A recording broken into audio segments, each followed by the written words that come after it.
What's up, Barbarians? The Flay Barbarian is complete. Let's show off Torment for Belial and Pit 85. Alright, Torment for Belial, no problem.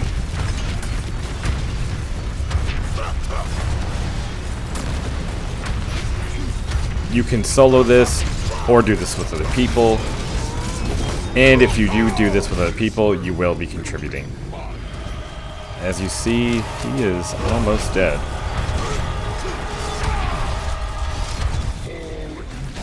There we go, done. Okay, now for Pit 85.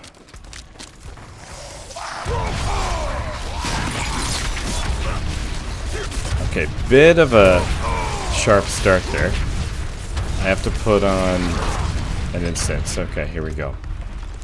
Our resistances are almost maxed out. Because of that, we do use Soothing Spice, and because we are not Paragon 300, I like putting on the attack speed and lucky hit potion. Also because it helps for our Rage of Harrogath. Let's continue. So what you want to do, we've made a couple small changes. Before, my 5th Paragon glyph was Rumble. But Rumble kind of caps us out at 85. We're here, 85's no problem. And if you want to go further, you will just have to work on your glyphs and masterworkings, which we'll talk about at the end. But what you want to do is you want to Steel Grasp and use Wrath of the Berserker to get enemies close.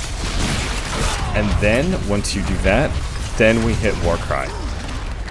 So I did have Ground Stomp in there first, and you can still use that, hit Pit 80 no problem. But if you want to go further, you have to switch to Warcry. That's probably the biggest change from the first video to now. And of course, Paragon points. I also have the mythics that I need for this as well. That makes a difference.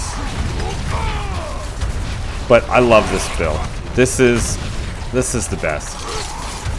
This is my favorite build of the season. After this, I am going to try Frenzy. That's next on the list. I am going to try Upheaval. I want to see if I can make that work. It did get a good buff. I haven't actually tried it yet. I've been really focusing on Flay when I've had some spare time.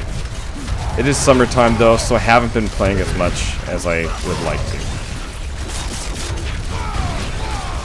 But with this build, drag them all in, and your big damage increase will be with Warcry.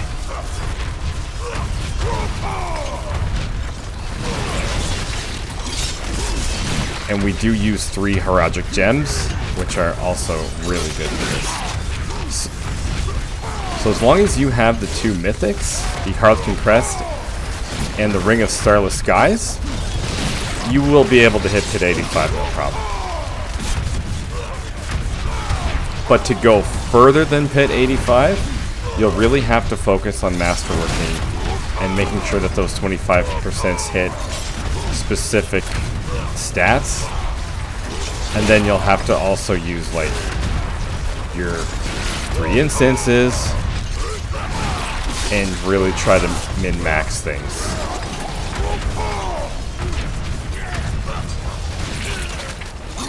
But overall, this is still really good and really fun.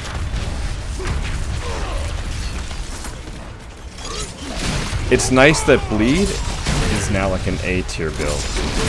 I like that. I am going to try Rend. I do want to see that. I know Rend got a small insignificant buff. I do want to give that a try as well. I want to see how good it is compared to Flay. Flay will always be a lot better. But I want to see how good it does.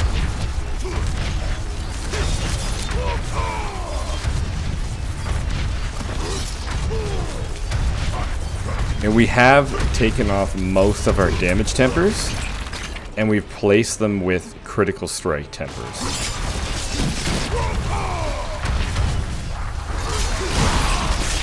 We don't use a damage over time temper because it doesn't actually help our Tyrant Bane gem. I find that kind of ironic. The gem that makes you deal more damage over time effects actually scales up the damage temper and not the damage over time temper. That's wild. I checked it in the PTR and I also checked it in Season 9, and yeah, it does not scale up damage over time. Kind of weird. You would think it would. I was kind of hoping it would, because then you would have like the best case scenario for would be good for your gushing wounds as well. But because of that, we don't need to scale damage over time. Just damage and critical strike damage. Okay. But this is honestly, this is the build I've played the most so far this season, and I love it. I absolutely love it. It's powerful, it's awesome. It's what I use for pit pushing, it's what I use for the bosses.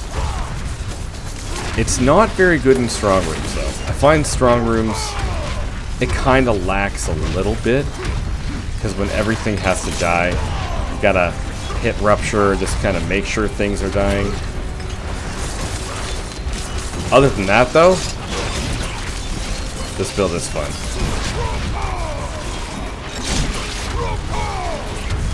And if you have the Shattered Valve, that would be good for speed farming. I don't have that yet though.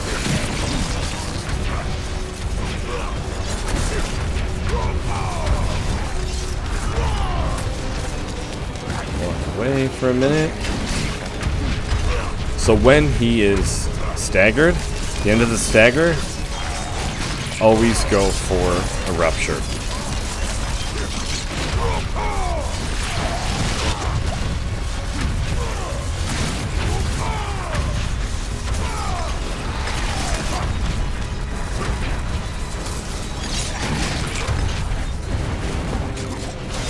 And this build can pretty much tank everything. If you're not careful, you can die, but other than that, it's good. So far, I've only done pit 87. I could definitely go higher. I do have to upgrade some glyphs. They're all about 80. They're all between 86 and 82 right now. But I'm thinking this could probably, as is, with upgraded glyphs, could probably hit pit 90. And to do more than that, I feel like I'll probably have to get a little bit more gear.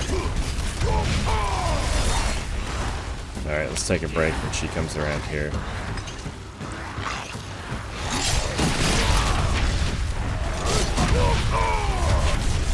And the more people around for the boss, the better your war cry does. The more damage you'll get from it, which is pretty awesome.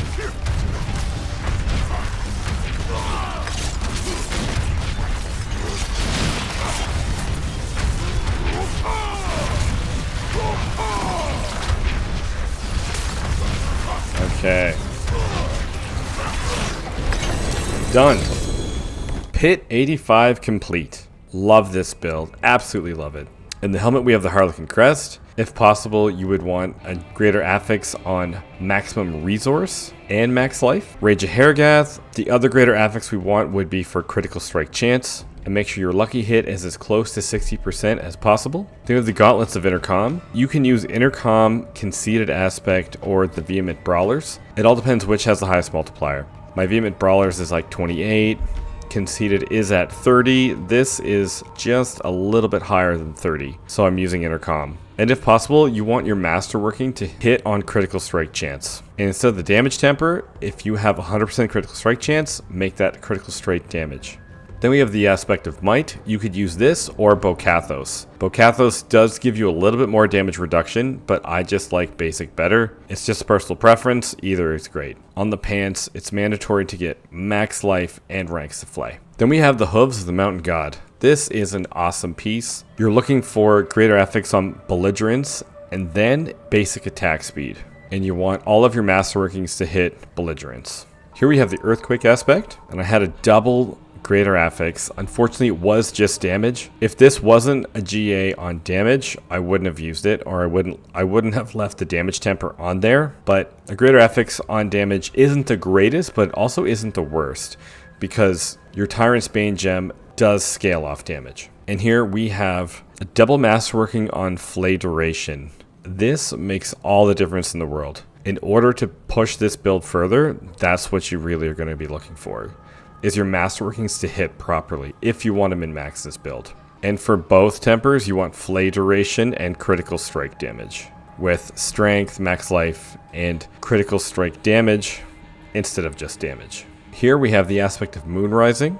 In Magnum Opus, if possible, you want a GA on strength or max resources, and you want your tempering to hit max resource and strength. And with the Shard of Rathiel, you want a Greater Affix on basic skills and max resource. And you do want your tempering to hit on max resource and basic skills.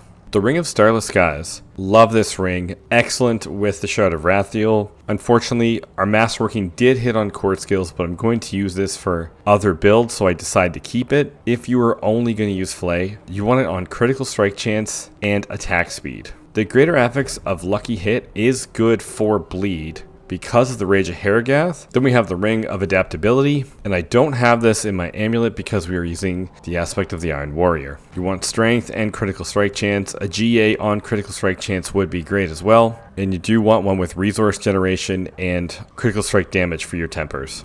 And with the aspect of the Iron Warrior, I love this one. This is an absolutely amazing amulet. Strength, Slaying Strike, Cut to the Bone. My masterworkings hit really good on this one as well. For our Heraldic gems, we use Idol from Below, Tyrant Bane, and Will Breaker. For our Heraldic spell, we use Disintegrate with the Nebulous Extract, with Bloody Charm, Fractured Core, and Bottled Wind. Our weapon expertise is Two-Handed Axe. For the skills, we take 7 points into Flay, into Battle Flay, 1 point to Pressure Point, take 3 points into Warpath, 3 points to Tempered Fury, 3 points to Endless Fury, 3 points to Imposing Presence, 3 points to Martial Vigor, 3 points to Belligerence, 3 points to Iron Skin. For Tactical Iron Skin, 3 points into Swiftness, 3 points into Warcry. For Power Warcry, 2 points into Booming Voice, 2 points into Aggressive Resistance, 3 points into Pit Fighter, 3 points into Slaying Strike, 3 points into No Mercy. If your critical strike chance is at 100%, you can take these out and put them into Aggressive Resistance,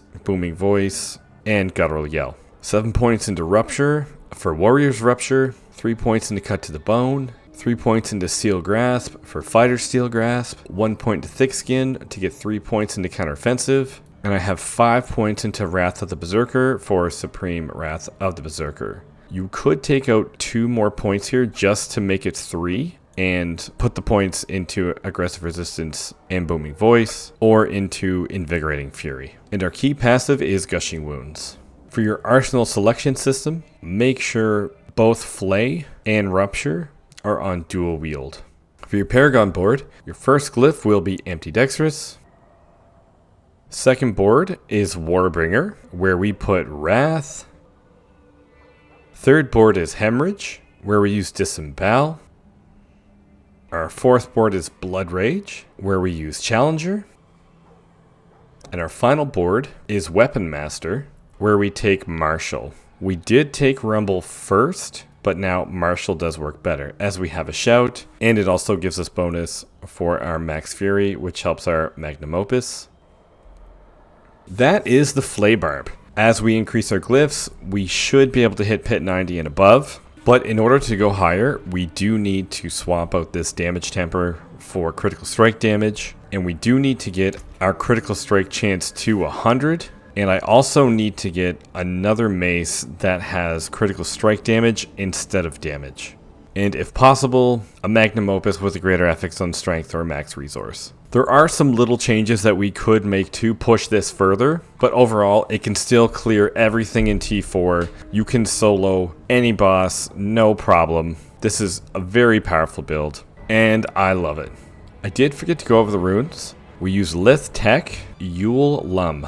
This makes sure that we have Fury all the time, as everything has a cooldown except for Flay. If you like the Bleed Barb, give this build a try. And if you do not have the 2 mythics that are required to push higher, go to my first Flay build and use the Ugly Bastard and another generic ring. And for your final glyph, use Martial or Rumble, whichever one you'd like to use. Rumble is a lot easier because you don't need to worry about Fury, as Ground Stomp will give you more Fury. But if you have your Fury solved, I would use Martial with Warcry.